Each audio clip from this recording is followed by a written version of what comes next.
ನೋಡ್ತಿರ್ಬೋದು ಸಾಸಿವೆ ಕಾಳು ಚಟಪಟ ಅಂತಿದೆ. ಈಗ ಒಣಮೆಣಸಿನಕಾಯಿ ಹಾಕೊಳ್ಳುವ.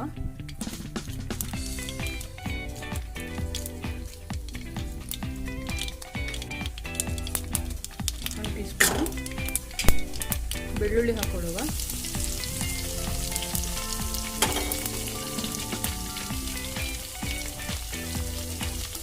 ಕಡಲೆಬೇಳೆ ಹಾಕೊಳ್ಳುವ.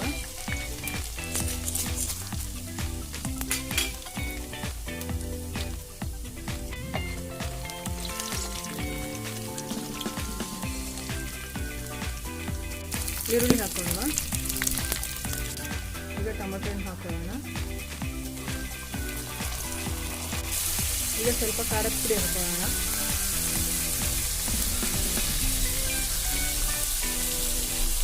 ರುಚಿಗೆ ತಕ್ಕಷ್ಟು ಹಾಕೊಳ್ಳಿ.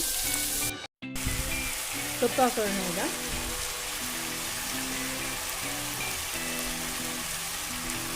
ಪಾಲಕ್ ಮತ್ತು ಮೆಂತ್ಯ ಸೊಪ್ಪು ತೊಳೆದಿಟ್ಕೊಂಡಿದ್ವಲ್ಲ ಅವೆರಡನ್ನೂ ಈಗ ಆ್ಯಡ್ ಮಾಡ್ಕೊತಾ ಹೋಗೋಣ.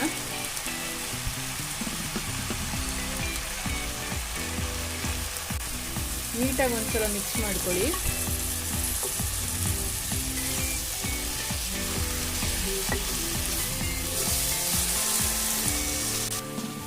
ನೀಟಾಗಿ ಬಾಡಿಸ್ಕೊಳ್ಳಿ.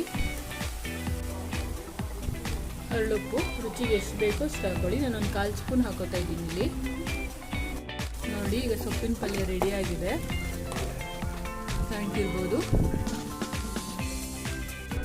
ನೋಡಿ ಈಗ ಸೊಪ್ಪಿನ ಪಲ್ಯ ರೆಡಿಯಾಗಿದೆ. ಸೂಪರಾಗಿದೆ. ಎಲ್ಲರೂ ಒಂದ್ಸಲ ಟ್ರೈ ಮಾಡಿ.